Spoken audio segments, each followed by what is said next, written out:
นิทานเรื่องคุณหญิงจอมแก่นกาลครั้งหนึ่งนานมาแล้วณหมู่บ้านอันแห้งแล้งแห่งหนึ่งมีครอบครัวหนึ่งปลูกกระต๊อบเล็กๆอยู่ที่ท้ายวัดซึ่งเป็นบ้านของนายเจิดและนางแจ่มสองสามีภรรยาซึ่งมีอาชีพรับจ้างทั่วไปทั้งสองมีลูกชายหญิง2 คนคนพี่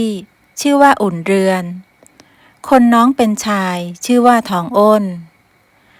ฐานะครอบครัวนั้นค่อนข้างยากจนครั้นจะให้ลูกไปทำงานในเมืองลูกๆก็ยังเด็กเกินไปไม่มีใครรับเข้าทำงานสองพี่น้องจึงรับจ้างเลี้ยงควายให้กับเศรษฐีคนหนึ่งในหมู่บ้านได้ค่าแรงเล็กน้อยพอได้ซื้อข้าวสารแต่โชคอย่างดีที่เจ้าของควายนั้นใจดีมากมักจะให้ของกินของใช้อยู่เสมอแต่ถึงอย่างไรลูกทั้งสองก็กำลังกินกำลังโต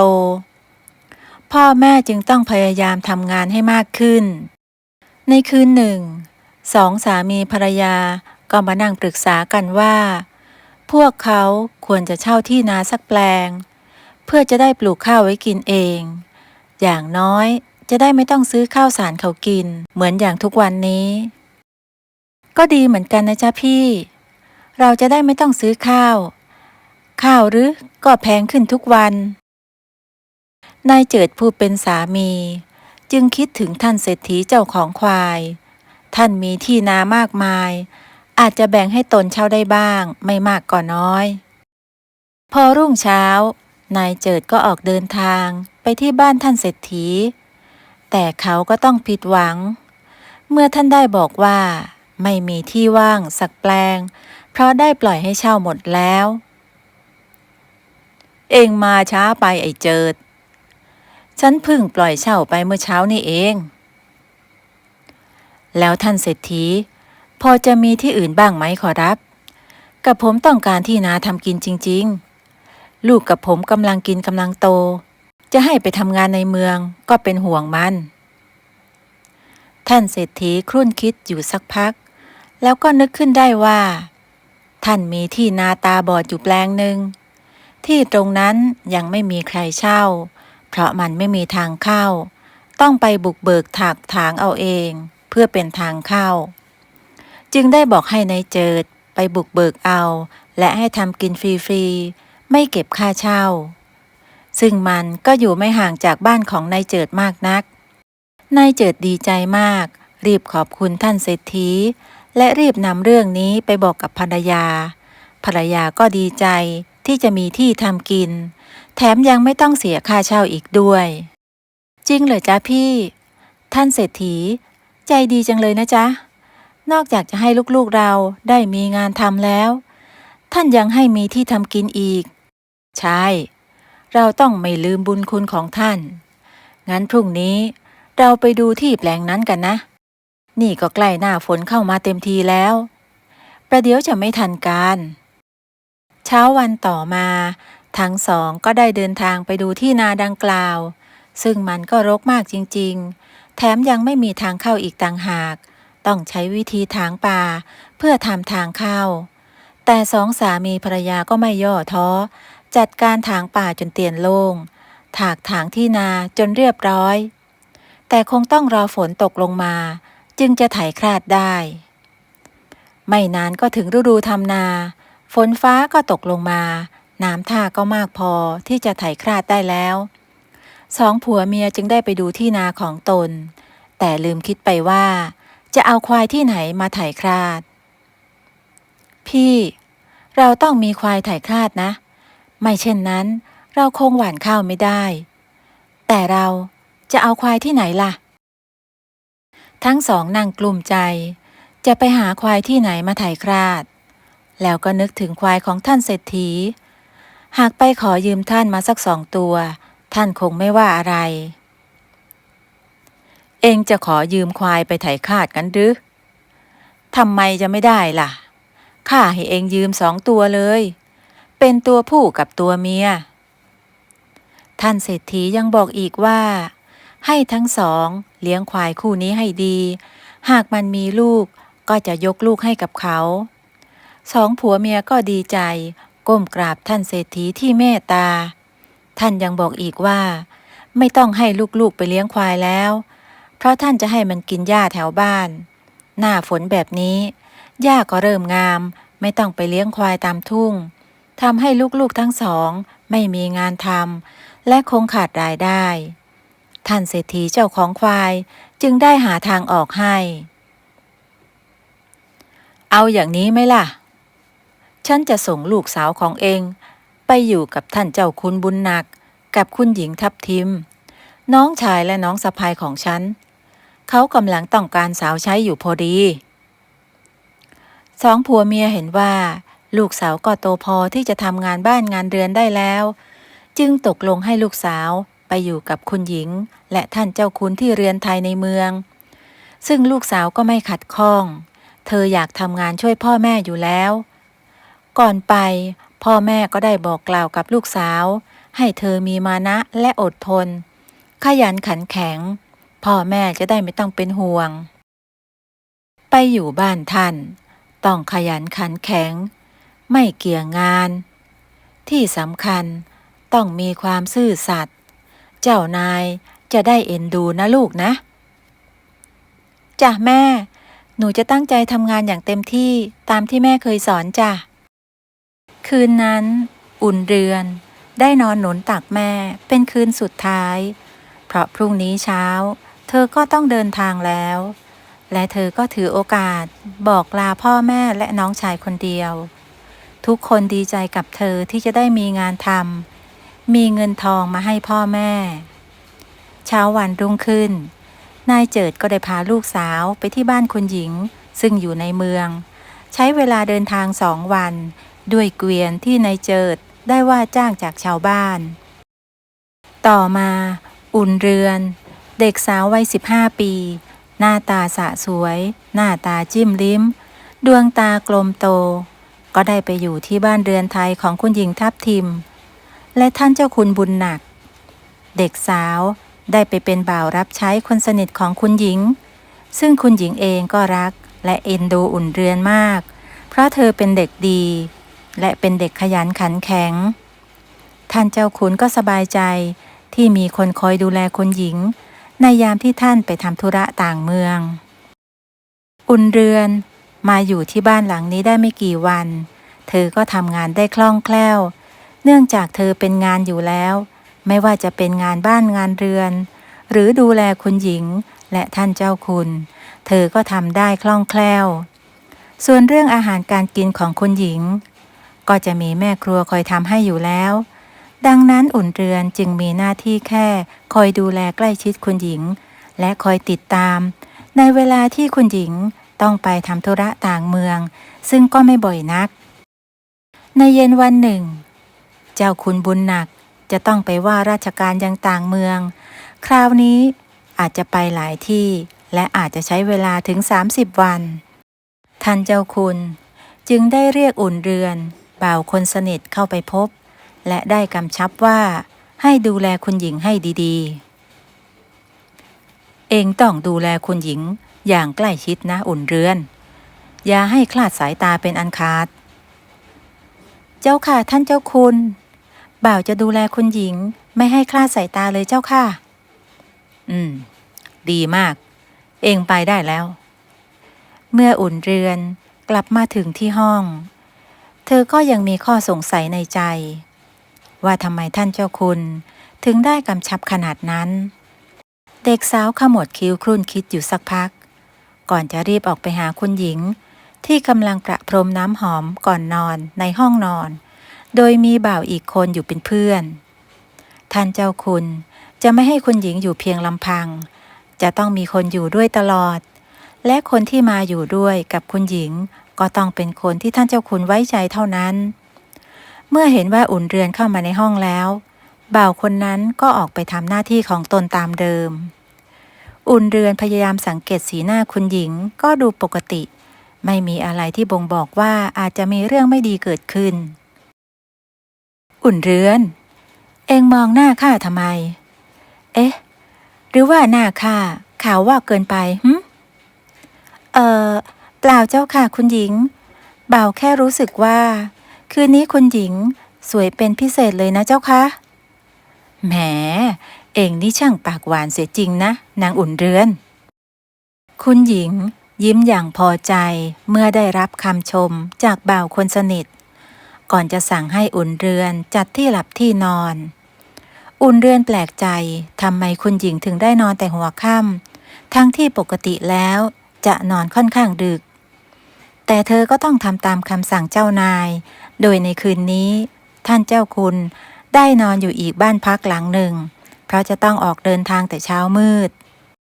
จนรุ่งเช้าก็ไม่มีสิ่งผิดปกติใดๆอุ่นเรือนจึงได้สบายใจเธอคงคิดมากไปเองเช้าวันนี้ท่านเจ้าคุณก็ได้ออกเดินทางไปตั้งแต่ไก่โฮเนื่องจากต้องไปหลายที่เจ้าคุณบุญหนักนั่งรถม้าด้วยความสบายใจหลังจากที่ได้กำชับบ่าวรับใช้ไว้เรียบร้อยเช้าวันนี้คุณหญิงทับทิมอยากไปทำบุญที่วัดจึงได้สั่งบ่าวในครัวเตรียมอาหารทำบุญให้พร้อมแน่นอนอุ่นเรือนเธอต้องไปด้วยคอยดูแลคุณหญิงอย่างไม่คลาดสายตาตามที่สามีของนางได้กำชับไว้หลังจากทำบุญแล้วคุณหญิงก็อยากไปเดินตลาดกลางหมู่บ้านซึ่งมีสินค้าจากชาวบ้านมาให้เลือกกันมากมายแต่งานนี้บ่าวซึ่งเป็นผู้ชายก็ได้คัดค้านบอกว่าคุณหญิงควรรีบกลับบ้านจะดีกว่าเมื่อคุณหญิงถามถึงเหตุผลบ่าวคนนั้นก็ตอบไม่ได้คุณหญิงจึงได้เดินไปตลาดเลือกดูสินค้าอย่างเพลิดเพลินนานแล้วที่นางไม่ได้ออกมาเดินตลาดแบบนี้ระหว่างนั้นคุณหญิงก็ได้หันไปถามอุ่นเรือนที่เดินอยู่ข้างๆว่าเธอจะซื้ออะไรไหมอุ่นเรือนก็บอกว่าไม่รู้จะซื้ออะไรเอานะข้าให้เจ้าซื้อได้1 อย่างอะไรก็ได้งั้นเอามีดพกก็ได้เจ้าค่ะอุ่นเรือนชี้ไปที่มีดพกขนาดเล็กเนื่องจากตอนนั้นทั้งสองยืนอยู่ที่หน้าร้านตีมีดพอดีเธอจึงไม่รู้จะซื้ออะไรจะได้รีบซื้อและรีบกลับเพราะดูท่าทางบ่าวผู้ชายดูจะกังวลใจอยู่ไม่น้อยหลังจากซื้อมีดพกเสร็จแล้วเธอก็รีบจูงแขนคุณหญิงออกจากตลาดทันทีนางอุ่นเรือนเบาๆหน่อยสิเองจะรีบไปไหนคือว่าอุ่นเรือนหันไปมองหน้าบ่าวผู้ชายเขาก็ส่งสัญญาณว่าให้เธอรีบพาคุณหญิงกลับบ้านให้เร็วที่สุดอุ่นเรือนจึงได้บอกว่าได้เวลาทานอาหารกลางวันหากกินไม่ตรงเวลาจะปวดท้องได้จึงรีบดึงแขนคุณหญิงไปที่รถลากที่จอดอยู่หน้าตลาดคุณหญิงและอุ่นเรือนก็ขึ้นรถลากเรียบร้อยก่อนที่บ่าวผู้ชายจะทำหน้าที่ลากรถไปตามถนนแต่ทันใดนั้นเองสิ่งที่ไม่คาดคิดก็เกิดขึ้นเมื่อมีคนร้ายใส่ชุดดำโพกหน้าโพกตากระโจนออกมาดักหน้าถึง2 คนพร้อมมีดยาวคนละเล่มแล้วบอกว่านี่คือการปล้นทุกคนหยุดอยู่กับที่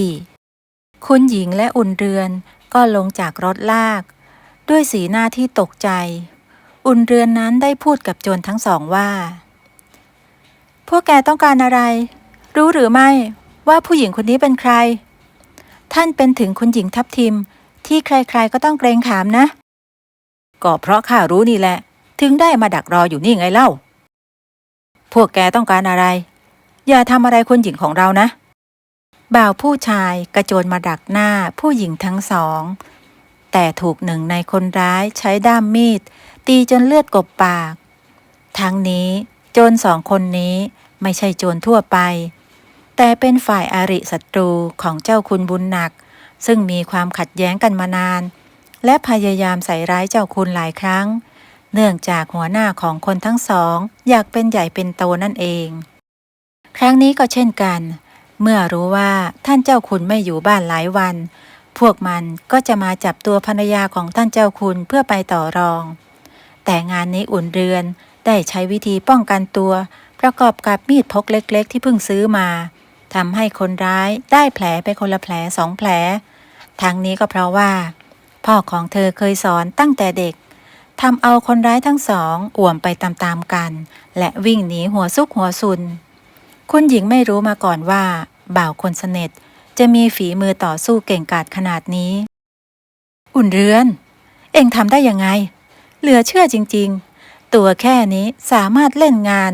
ผู้ชายอก3 ศอกได้อย่างสบายๆนิดหน่อยเจ้าค่ะคุณหญิงเรารีบกลับกันเถอะเจ้าค่ะก่อนที่พวกมันจะย้อนกลับมาจากนั้นบ่าวผู้ชายก็รีบลากรถม้านำหญิงทั้งสองไปถึงบ้านอย่างปลอดภัยบ่าวผู้ชายนั้นรู้ดีว่าท่านเจ้าคุณมีศัตรูปองร้ายจึงได้ป้องกันคุณหญิงไม่ให้ออกไปในที่เสี่ยงซึ่งบ่าวชายคนนี้ท่านเจ้าคุณก็ไว้วางใจที่สุดคนหนึ่งและเขารู้ดีว่านายใหญ่ของสองคนนี้นั้นไม่ปล่อยผ่านเรื่องนี้แน่ๆเขาต้องบุกมาจับตัวคุณหญิงถึงบ้านอย่างแน่นอนไม่คืนใดก็คืนหนึ่งเขาจึงบอกให้คนหญิงหนีไปอยู่ที่อื่นสักพักเพื่อความปลอดภัยแล้วเองจะให้ข้าหนีไปอยู่ที่ใดเล่าที่เมืองบ้านเก่าบ้านพ่อแม่ของข้าก็อยู่ไกลโพ้นข้าไปไม่ไหวหรอกอุ่นเรือนจึงเสนอความคิดว่าให้คุณหญิงทับทิมหนีไปอยู่ที่บ้านแม่ของเธอสักพักและเท่าที่เธอทราบท่านเศรษฐีก็เป็นพี่ชายของท่านเจ้าคุณด้วยเขาน่าจะช่วยเธอได้มาถึงตอนนี้คุณหญิงทับทิมจึงได้บอกกับบ่าวทั้งสองว่าท่านเศรษฐีซึ่งเป็นพี่ชายสามีของเธอนั้นไม่ค่อยชอบหน้าเธอและเคยบอกว่าห้ามไปเหยียบที่บ้านของเขาอีกเธอพูดไปก็มีสีหน้าเศร้าส้อยดังนั้นอุ่นเรือนจึงได้พาคุณหญิงไปที่บ้านพ่อแม่ของเธอส่วนบ่าวผู้ชายก็รอรายงานท่านเจ้าคุณอยู่ที่บ้านหลังนั้นและมันก็เป็นไปตามคาดเพราะหลังจากที่อุ่นเรือนพาคุณหญิงหนีออกมาจากบ้านคล้อยหลังนิดเดียวก็มีกลุ่มคนร้ายบุกไปรื้อค้นข้าวของจนพังเสียหายทั้งหมดพวกมันตั้งใจจะจับตัวคุณหญิงแต่เมื่อไม่เจอก็ทำร้ายข้าวของและผู้คนอย่างป่าเถื่อนส่วนคุณหญิงทับทิมเมื่อได้ไปอยู่ที่บ้านนอกคอกนาก็ได้แต่งตัวเหมือนชาวบ้านทั่วไปและดูจะมีความสุขมากกว่าอยู่ที่บ้านของเธอเสียอีกได้ฝึกทำไร่ทำนาหาปูหาปลากับครอบครัวของอุ่นเรือนเธอทำตัวเป็นกันเองกับทุกคนต่างก็เคารพนับถือในความเป็นกันเองของคุณหญิงที่ไม่ถือตัวเลยหลังจากที่เรื่องร้ายๆผ่านไปคุณหญิงและอุ่นเรือนก็ได้กลับไปอยู่ที่บ้านตามเดิมและคู่อริของท่านเจ้าคุณก็ถูกทางการลงโทษที่ใส่ร้ายท่านเจ้าคุณบุญหนักเรือนไทยหลังใหญ่แห่งนี้จึงกลับมาสงบอีกครั้ง5 ปีต่อมาอุ่นเรือนก็โตเป็นสาวเต็มตัวเธอสวยเหมือนตอนเด็กๆไม่มีเปลี่ยนคุณหญิงก็หมายตาจะให้อุ่นเรือนนั้นมาเป็นอนุของท่านเจ้าคุณจึงได้เอ่ยเปรยๆกับสามีว่าหากนางเป็นอะไรไปขอให้ยกอุ่นเรือนมาเป็นคุณหญิงแทนคุณหญิงพูดอะไรเช่นนั้นอุ่นเรือนเราก็เลี้ยงมันมาตั้งแต่เด็กข้าทำไม่ลงล็อกเด็กที่ไหนคะคุณพี่เมื่อ5 ปีก่อนนี้เองค่ะไม่นานเลยเชื่ออีฉันเถอะอุ่นเรือนเหมาะสมที่สุดแล้วฉันไม่พูดกับคุณหญิงแล้วฉันนอนดีกว่าท่านเจ้าคุณล้มตัวลงนอนและหันหลังให้คุณหญิงในใจก็แอบคิดในสิ่งที่คุณหญิงพูดจะว่าไปนางอุ่นเรือนมันก็สวยดีมีสง่าราศีหากตนจะเอามาเป็นอนุก็คงจะได้คิดแล้วก็หลับไปยันเช้าหลังจากวันนั้นคุณหญิงก็พยายามเปิดโอกาสให้อุ่นเรือนได้อยู่กันตามลำพังกับท่านเจ้าคุณเพื่อให้ทั้งสองได้ใกล้ชิดกันและสนิทสนมกันมากขึ้นอุ่นเรือนเองก็เกรงเพราะเกรงใจคุณหญิงแต่ก็ต้องทำตามคำสั่งต่อมาท่านเจ้าคุณก็เริ่มมีใจให้อุ่นเรือนทำให้คุณหญิงทับทิมพอใจและวางใจอยู่มาวันหนึ่งคุณหญิงทับทิมก็ได้ล้มป่วยอย่างหนักไม่มีหมอคนไหนรักษาได้เลยต่างก็บอกว่าเป็นโรคที่แปลกประหลาดไม่เคยพบมาก่อนและทำให้คุณหญิงทับทิมทรุดลงอย่างรวดเร็วเมื่อรู้ตัวว่าไม่รอดแล้วคุณหญิงจึงได้สั่งเสียท่านเจ้าคุณบุญหนักผู้เป็นสามีว่า จะต้องแต่งงานกับอุ่นเรือนและยกเธอให้เป็นคุณหญิงแทนตนทุกคนในห้องนั้นต่างก็ร้องไห้ระงมโดยเฉพาะอุ่นเรือนกอดร่างคุณหญิงไว้และร้องไห้ตลอดเวลาไม่ต่างจากสามีของคุณหญิงก็จับมือภรรยาไว้ตลอดเวลาเช่นกันต่อมาไม่นานคุณหญิงก็สิ้นใจตายอย่างสงบทุกคนในบ้านต่างก็เสียใจบ้านหลังนี้จึงมีแต่ความเศร้าโศกหลังจากเสร็จงานศพของคุณหญิงท่านเจ้าคุณก็ไม่มีกระจิตกระใจคิดเรื่องอื่นจนเวลาผ่านไปหลายเดือนจึงได้คิดทบทวนเรื่องราวที่คุณหญิงได้สั่งเสียไว้และต่อมาท่านเจ้าคุณจึงได้แต่งงานกับอุ่นเรือนและยกเธอขึ้นเป็นคุณหญิงตั้งแต่บัดนั้นเป็นต้นมาอุ่นเรือนจึงได้เป็นคุณหญิงอย่างสง่างามเธอไม่เคยลืมบุญคุณของคุณหญิงทับทิมซึ่งอุ่นเรือนก็ได้ไปทำบุญให้เธอบ่อยๆและเธอเองก็ไม่ลืมพ่อแม่จึงได้นำเงินส่วนของเธอไปซื้อที่นาและปลูกบ้านหลังใหม่ให้พ่อกับแม่ได้อยู่และน้องชายแล้วก็ซื้อควายให้หลายตัวทำให้พ่อแม่นั้นพลอยสบายไปกับลูกสาวคนนี้ไปด้วยตั้งแต่วันนั้นอุ่นเรือนและท่านเจ้าคุณบุญหนักก็ใช้ชีวิตอย่างมีความสุขบุญคุณต้องทดแทนแค้นต้องให้อภัย